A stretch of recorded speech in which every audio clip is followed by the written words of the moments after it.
CM doctor Mohan Yadav कार्यक्रम में शामिल हुए हैं, उसकी तस्वीरें भी हम अपने दर्शकों तक पहुंचाते हैं। 5 तत्वों के बारे में इन्हें देव तत्व बताया गया है। आज की कार्यशाला इस पर आधारित है कि हम मानव को इन तत्वों के साथ कैसे सम्मानजनक और सहजीवी संबंध बनाए रखने के लिए कोशिश करें। आज की कार्यशाला पर्यावरण से समन्वय और इस कार्यशाला में उपस्थित माननीय मुख्यमंत्री जी,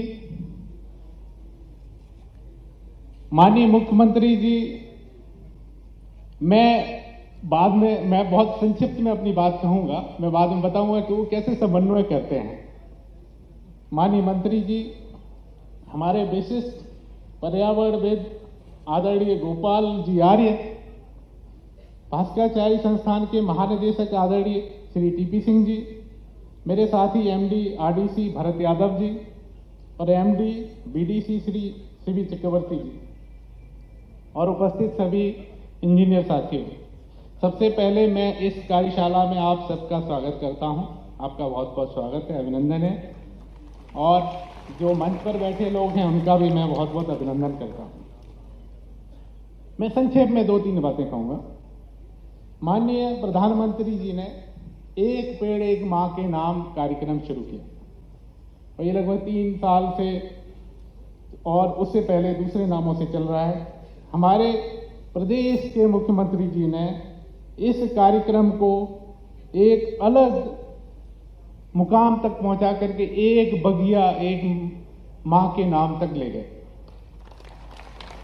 और एक ये मध्य प्रदेश ही पहला राज्य था जिन्होंने इस तरह की सोच और संकल्पना व्यक्त की।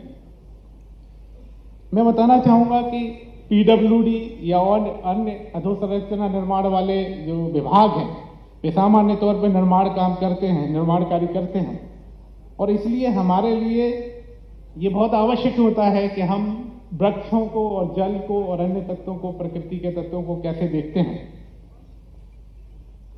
एक और मैं तथ्य बताना चाहूंगा आपको, वो है कि मध्य प्रदेश किस तरह से वित्तीय संसाधनों का भी समन्वय करता है।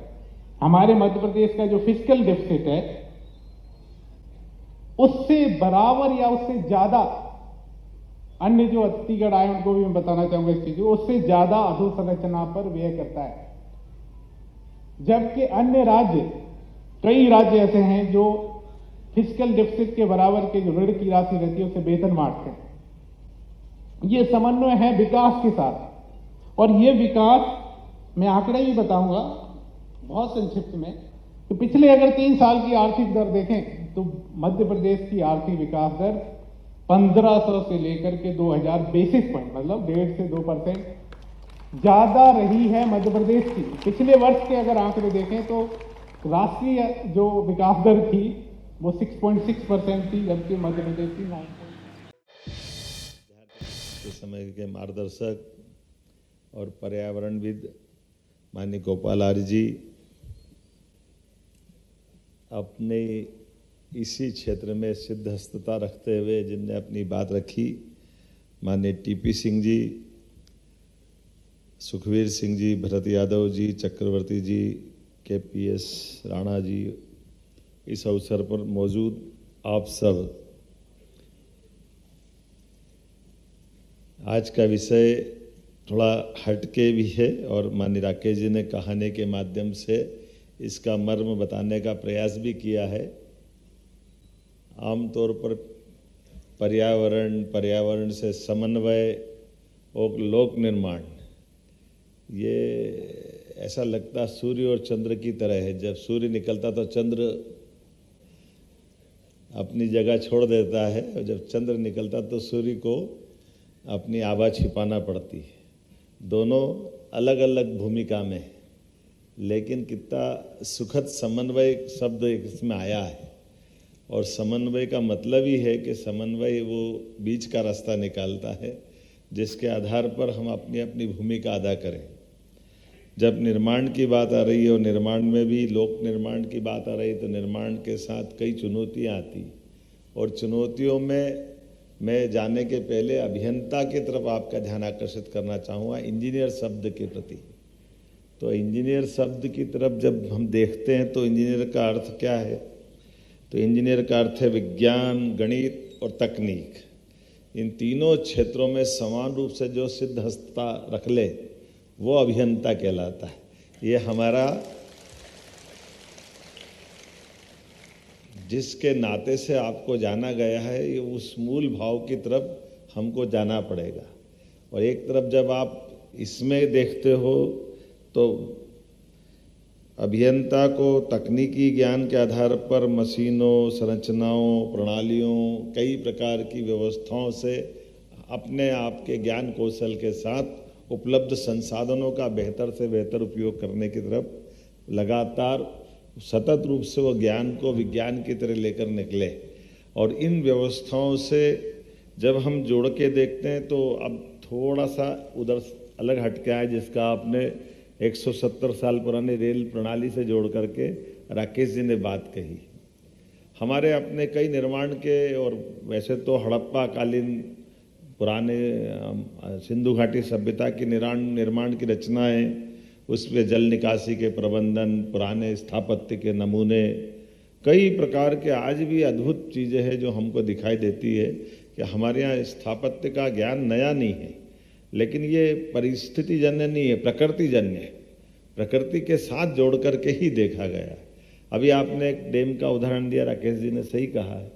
अभी मैं भी आपको वैसे बता भी चुका हूँ, हम भी जानते भी हैं कि भोपाल की रचना ही अगर अपन देख लें, भोपाल जैसा महानगर एक तरह से राजधानी का हमारा नगर है, लेकिन यहाँ की जल रचना आज भी जीवंत है। बड़े तालाब से पानी हमको पीने का मिलता है। बड़ा तालाब हमारे लिए सजावट की चीज़ नहीं, लेकिन बड़ा तालाब सजावट की चीज़ नहीं, लेकिन बड़ा तालाब बना कैसे? तो बड़े तालाब को बनाने के लिए जिस रचना का उपयोग किया गया वो आज भी हमारे लिए आधुनिक साइंस की दृष्टि से पुराने विज्ञान को ज़्यादा मान्यता देने वाली है कि आमतौर पर पानी की रचना जिसमें डैम में पानी भरना है तो पानी का डैम नदी की मुख्य धारा को रोक करके ही बनाया जाता है। मुख्य धारा से पानी पीछे रुकेगा, डैम बन गया। लेकिन ये वो टेक्नोलॉजी है जो एक चट्टान को चारों तरफ से, जो ऑलरेडी पुरानी प्राकृतिक चट्टान से पानी को स्टोर कर लिया है, उसकी कोई मुख्य धारा नहीं रोकी। और उसका लेवल मेंटेन करने के लिए पानी जब ज़्यादा आ जाएगा तो वीआईपी रोड पे कभी पानी नहीं पहुंच रहा है, क्योंकि कोलार की तरफ बहुत निस्तारीकरण की छोटी सी रचना है और उससे पानी का मेंटेन करते, ज़्यादा पानी हो गया तो पानी निकाल दिया, अदरवाइज वो पानी भरा हुआ है, उससे आगे पीछे कुछ नहीं। तो ये आज भी हमारी उस निर्माण लागत को भी कम कर रहा है। जो बड़ी ताकत, जब बड़ी नदी की मुख्य धारा को बंद करोगे तो बहुत सारा लोहा लगेगा, स्ट्रक्चर बहुत प्रकार के लगाने पड़ेंगे, और जब वो टूटता तो कभी मोरवी की डैम की तरह कई नीचे की रचनाओं में नगरों को, कितने को संकट डालता है। जब बड़े डैम, और इसकी एक उम्र होती जाने के बाद उसका समय आता ही है।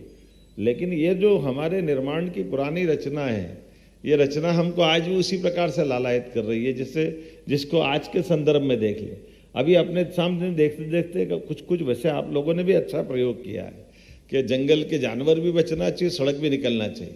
तो अब ये प्रयोग हो गया कि नहीं, ऊपर से पुल बना दो, नीचे से जानवर आने जाने का रास्ता रख दो। ये भी अभी अब नया सिस्टम चालू हो गया। हमारे टाइगर भी सुरक्षित, जंगल भी सुरक्षित, आवागमन का निर्बाध मार्ग भी चालू हो गया। ये तो छोटी सी बात, लेकिन सड़कों को भी ब्रिज की तरह उपयोग कर ले, ये जो आवश्यकता के साथ, पर्यावरण के साथ तालमेल करने की। लेकिन निर्माण में लगने वाली सामग्री, उसकी मात्रा, उसका तरीका, ये तो चिंता का विषय है ही। हम अगर इसको गलत नहीं ले तो अभी से 10-20 साल 25 साल पहले तक मैं समझता हूँ हम में से हर एक जिस घर गांव से निकल के आया है उसके मकान कोई आरसीसी कंक्रीट के नहीं थे, लेकिन वो हर मौसम को, हमारे भारतीय मौसम को झेलने के लिए पर्याप्त, ठंड गर्मी बरसात लकड़ी के और उस प्रकार के मकान थे कि कोई तकलीफ नहीं थी। और मकान बनता था तो पूरे घर वाले इकट्ठे हुए लग जाते थे। आज छोटे से छोटे गरीब आदमी का भी मकान बनाएंगे तो ये जो सीमेंट कंक्रीट के माध्यम से जो मकान बन रहा है, और कई बार मैं तो आपका भी देखना, मेरे गांव के अंदर तो आप भी इस बात को महसूस करते हैं कि हमारे यहाँ शहरी क्षेत्र में तो प्लाट काटते हैं, टीएनसी से कराया, नगर निगम या स्थानीय निकाय जो भी हो गए उससे सिलसिले के लगाते हैं, तो प्लाट साइज तो मालूम रहती है, लेकिन गांव के अंदर जब मकान बनाने निकलते हैं तो कोई प्लाट तो है नहीं, तो भूल ही जाते कि कितना बड़ा बनाना है। तो मकान बनाना कि गोडाउन बनाना मालूम नहीं पड़ता है। कई बार ऐसे मकान बनाने में और उसकी साइज बड़ी करने में ये होड़ा होड़ी लगती कि पास वाले ने बनाया मुझसे और थोड़ा बड़ा बनाऊंगा, तो मालूम पड़ा 2 बीघा जमीन बेच दो भले, लेकिन मकान उससे बड़ा बनाना चाहिए।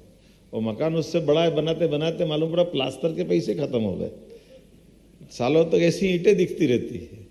ये जो आज के इस निर्माण कार्य के ये नए प्रकार है। इसी प्रकार से इनकी सीमेंट की, सरिये की, इनकी डिजाइन की गुणवत्ता के साथ उसकी पूरी प्लानिंग में कितनी जरूरत है, कितना लगाना कितना नहीं लगाना, कि हमारे सामने ये भी एक संकट है। तो ऐसे आज के समय में, वैसे वो मैं जनरल बात बोल रहा हूँ, पीडब्ल्यूडी के संदर्भ में नहीं बोल रहा हूँ, क्योंकि पीडब्ल्यूडी के संदर्भ में आजकल तो बीडीसी अलग होगा, ये अलग होगा, तो मैं भी मुश्किल पर पड़ जाता हूँ कि मैं किसके लिए बोलूँ।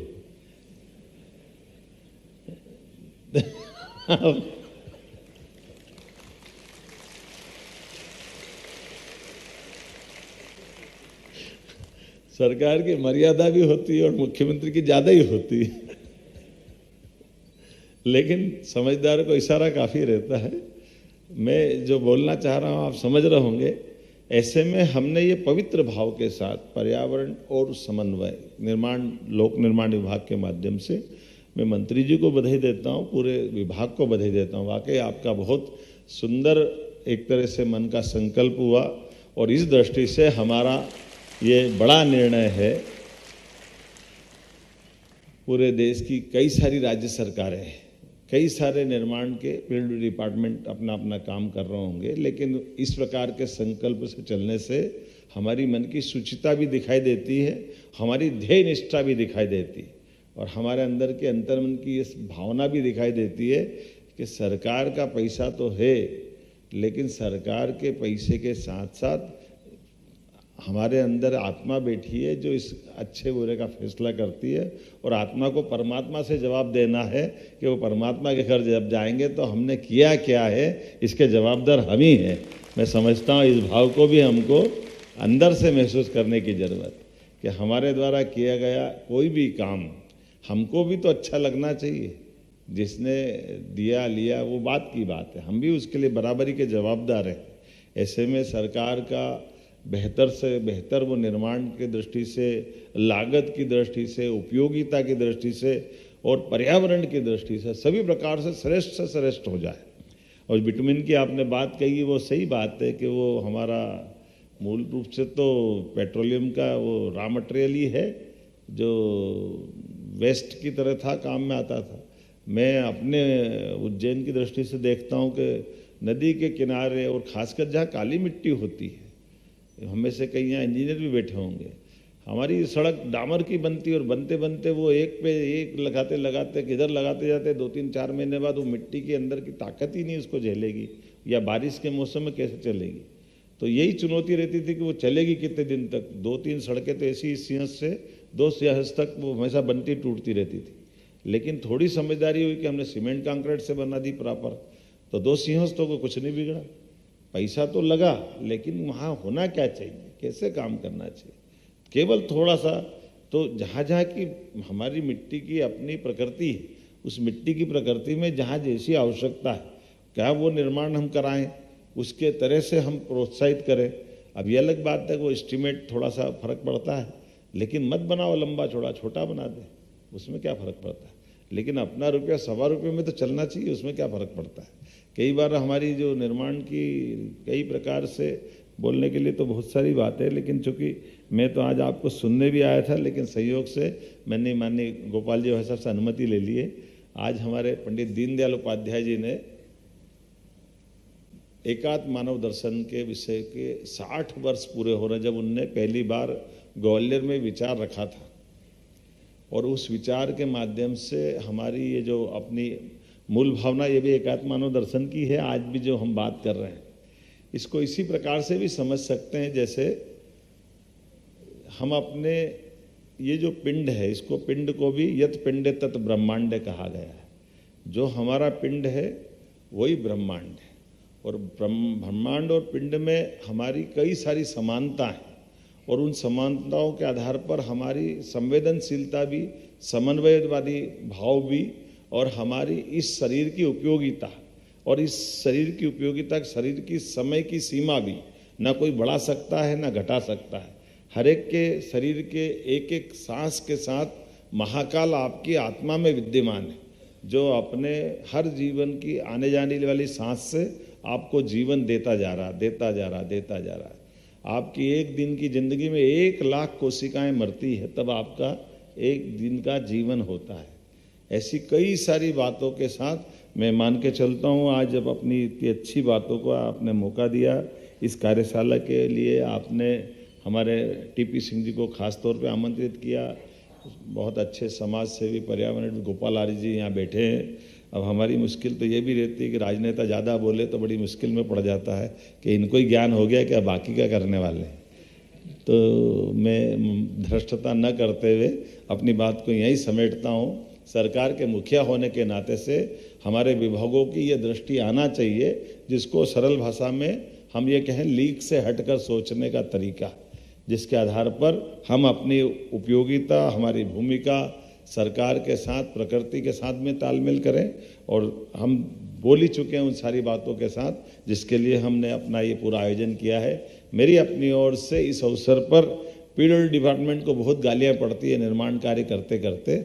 मैं समझता हूँ कि उस भाव के दृष्टि से भी हम इसको देखें कि आपकी भावना अच्छी रहती है, लेकिन आप भी बहुत सारे दायरे में बंधे रहते हैं।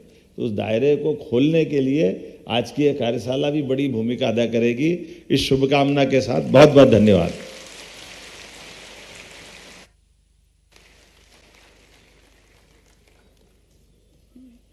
बहुत धन्यवाद माननीय मुख्यमंत्री जी। जैसा उनका मन भाव है वैसा ही उनका उद्गार होता है, और इस अवसर विशेष पर जिस तरह से उन्होंने हमारा मार्गदर्शन किया, निश्चित रूप से हमारे इस प्रकल्प को लेकर उनका होना, उनका विचार बहुत ही महत्वपूर्ण भूमिका बनाता है। आदरणीय गोपाल जी का बहुत ही विनम्रता के साथ, आदर के साथ जिक्र किया आदरणीय मुख्यमंत्री जी ने। तो निश्चित रूप से एक पर्यावरण के आचार्य के रूप में आदरणीय गोपाल जी की उपस्थिति हमारे बीच आज बन रही है, और वे हमारा आग्रह स्वीकार करते हुए यहाँ पर उपस्थित हैं। बहुत सम्मान के साथ, आदर के साथ तब हम उनसे निवेदन करते हैं कि वे हमारा मार्गदर्शन करें। आदरणीय श्री गोपाल आर्य जी।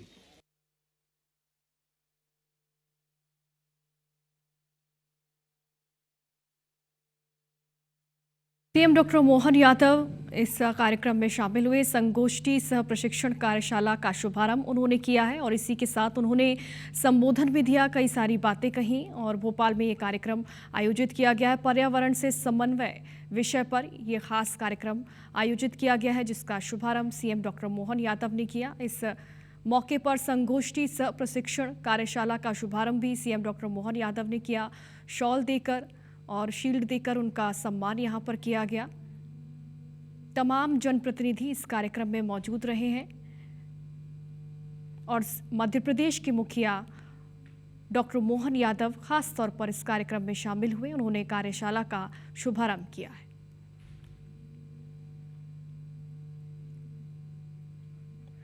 रविंद्र भवन में इस कार्यक्रम का आयोजन किया गया है, जहां पर सीएम डॉक्टर मोहन यादव पहुंचे। सबसे पहले उन्होंने दीप प्रज्वलन कर कार्यक्रम की शुरुआत की, और इसके बाद उन्होंने अपना संबोधन दिया कार्यक्रम में।